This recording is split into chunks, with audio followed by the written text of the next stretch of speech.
Hey everyone, Mr. Anderson with you one more time. Today we're going to investigate section 8.2.4 from our CPM Common Core Algebra ebook, and we're going to be specifically looking at one of the connections in our quadratic web. Okay, we've seen the quadratic web over here quite a bit. Let me slide this over just slightly. We've seen it over here quite a bit. We've seen it with linear functions. We've seen it with exponential functions. And of course, we've seen it today with quadratic functions. But today, the specific focus is one individual connection and direction with that web. And as always, I have some modified notes here. And as we're going through this, we want to be very, very aware of some of these leading asks here, like what do I have? Like, what am I given? All right, what is it that I'm specifically trying to do?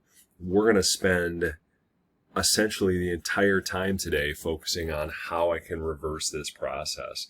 And then mathematicians are always looking for another potentially even easier way, right? It really helps us enhance some of those connections. So today the goal is to, we know how to go from an equation to a table. We've done that multiple times. We've done it by hand. We've done it using technology. We've done it multiple times, but check out the intentional direction from the publisher here. We want to take a table and produce an equation, or take a table and produce a rule for our quadratic function, right? And I have here question 8-89, and we're asked exactly that, right? It says, examine this new connection that requires you to reverse the understanding of the zero products property as you find a rule for each table below. What clues in the table helped you find the rule? How can you check using your graphing calculator? Well, ladies and gentlemen, I'm going to do this a couple different ways. We're going to look at multiple of these, and we're going to get started, but we need to rely on some of the places we've been in order to get where we're going, okay? Now, we've seen these things written, rules, that is, written in standard form, and this is done multiple different ways, and I'm just throwing in here A's and B's and C's for just static placeholders, right? These can be the coefficients of x squared, x, and our c for our constant, right? This is what we're going to try to write, okay? But that's going to be really, really tough if we can't just start plugging in values from the table, which we can't because that's standard form. Okay, so we've got to remember that our standard form, what I have up there in blue, is our area as a sum. And every single area as a sum that we've been working with so far has been able to connect to the area as a product if one special thing holds. And I'll bring that to light here in just a second. So we've taken things like this, ax squared plus bx plus c, and we've written it in factored form. Now, some of us see these things written in like I, and I don't want to use I. I'll use M and N. M and N, and again, those are just static placeholders for numeric values. But one of the things that we've done is we've taken that area as a sum and we've written it as a product, right? And that's been this idea of factoring. We spent a great deal of time on that. Well, factoring, remember, revealed this idea. When we wrote this in factored form, it revealed, when we compared it to the graph, the roots of the equation. So what I'm going to challenge you to do in a situation like the one we have here in part A, where I want to take this equation, the table, and I want to turn it into an equation, is I'm going to challenge you to look for those roots. Okay, and we have the roots present. Remember, the roots are our x-intercepts. They are when y is equal to 0. So I'm just going to take a second. I'm going to highlight where those two things occur. When y equals 0, those are our x-intercepts. Okay, so let's just go ahead and let's identify with just a real quick sketch what we've got. I've got, oops, I want my pen. I've got a quadratic, and honestly, yeah, this one's going to open upwards. All right, it might have opened downwards. I had to check that real quick. I've got a quadratic, and over here, there's some x-intercept that occurs at -3, 0. And over here, there's some intercept that occurs at 2, 0. Okay, now that's really all the information that I'm going to use out of this table. Let me slide this over slightly so we can make sure that's on the screen. There we go. That's really all the information that I'm going to use out of this table.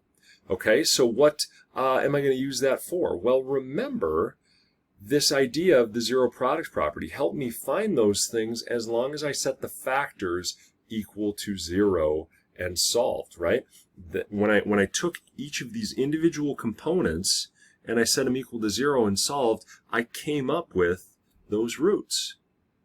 Okay, well, what were we doing when we were solving? Well, we were simply taking it and sending it to the other side of the equal sign, right? You set it equal to 0, you send that constant value to the other side of the equal sign. What did that have us doing? It had us flip the sign. So what we're going to utilize now is we're going to utilize the strategy that has us flipping the sign back. Okay? Because in order to get this, I had to have, at some point, I had to have x equals -3. Well, that means as I back up, I had an equation that yielded a solution, and that was that. So now let me take that and stick that back in here as one of my factors.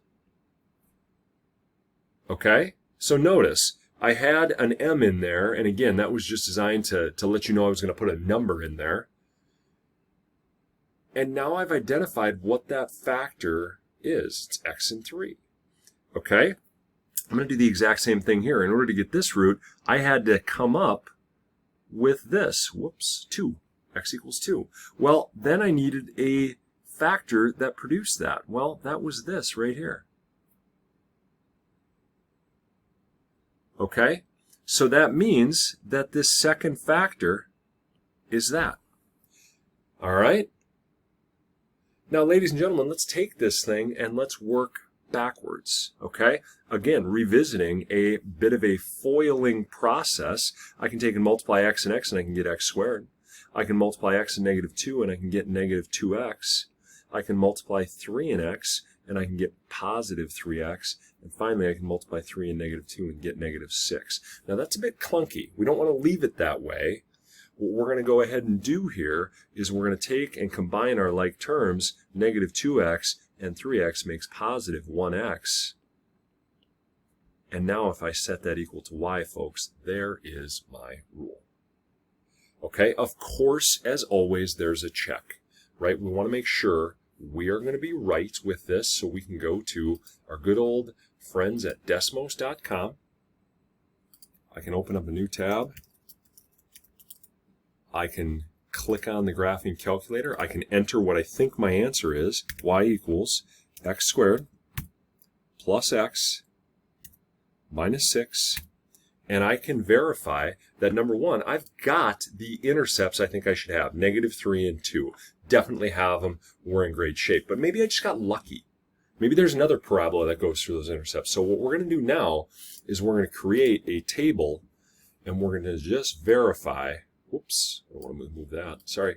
We're going to just verify that all of those things show up. And check it out, they do. Here's -2, 4. -2, -4. Here's -2, -4. Here's -1, -6. Here's -1, -6. And so on and so forth. And ladies and gentlemen, that is how we can take a table and turn it into a rule. Okay? I can do this again, and I can do it again in a different method with different information. I have different information in letter B here, and I'm going to show you guys that very well quickly. I'll go a little bit quicker through this one, but I'm going to show you guys that, of course, I have those intercepts, right? But I also have something else in this problem that I didn't have in the last problem, and I think you guys see it. I have the halfway point between these two intercepts. I also have a vertex. And you might be saying to yourself, Anderson, why do I care if I have the vertex? Well, this is different information, and it might be helpful for a different reason. Remember, we have this vertex form. I'm going to use a different color here. I'm going to use a color that stands out. Let's go with purple. We have this vertex form. And many of us saw the connection between the vertex. We recognize that the x value of our vertex was the h and the y value of our vertex was the k. So what I'm going to do is I'm going to direct substitute those things in there. And when I do, I get this. Sorry, minus 9. Okay, now initially that's not an equation, right? Because you guys still see the elephant in the room here. I've got to figure out what that is, right? I can't graph this right now with an a in there.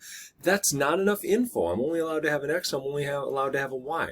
So what we can do is we can pick any other point from this table. You can pick an intercept if you want. You can pick a random point. You know what? I'm going to pick this one right here. I'm going to pick 2 and 7. I like 2 and 7. They're both positive. Let's work with them, okay? I'm going to plug in the 2 for the x and the 7 for the y. So my equation's going to look like this. And now what I've got to do is I've got to do a little bit of math. And when I do this math, it's important to be accurate, right? So I've got to follow my order of operations. 2 and 2 make 4, and 4 squared is 16. So I'm going to start there. 7 equals a times 16 minus 9. And then I go ahead and do the addition of 9 to isolate the variable a.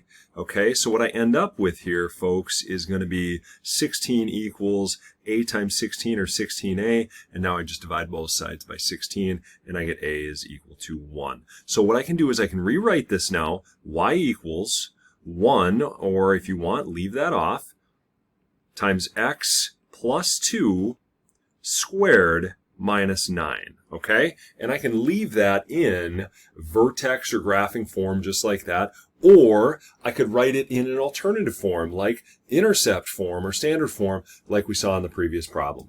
But just like the previous problem, of course, there is a way to check. And I went ahead and I put this together where I took all the points from Desmos, from that table, and I just graphed them, okay? I just had them, typed them in.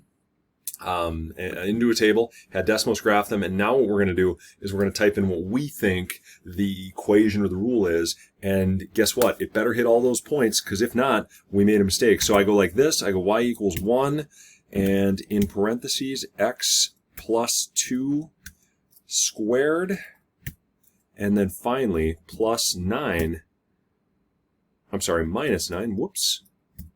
And voila, folks, it looks like it strikes through all of those points. So that's how I know that I've done some sound mathematics and I've successfully taken the table for B and I've turned it into a rule or an equation. So there we go. Finally, ladies and gents, a little bit of review preview here. We've got 93, 94, 95, and these things are things we're just asking you to try so you can either pat yourself on the back because you get it, or you can identify and isolate some of those questions so you know what kinds of things we need to be asking. Ladies and gentlemen, thank you for watching. Have a great day.